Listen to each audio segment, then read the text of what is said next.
Om Sai master, Om Sai master, Om Sai master. 2024 సంవత్సరం April నెల 3వ తేదీ సద్గురుమూర్తుల పాదపద్మములకు మనోసత్యం పుష్పాంజలి సమర్పిస్తూ ఉన్నాడు మిత్రులారా.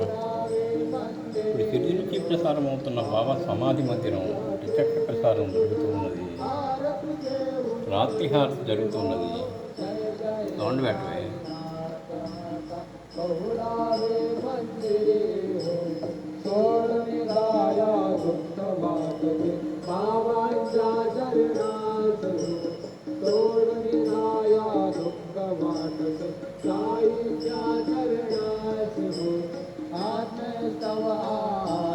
प्रसाद येऊन निज सदनासी हो आत्मे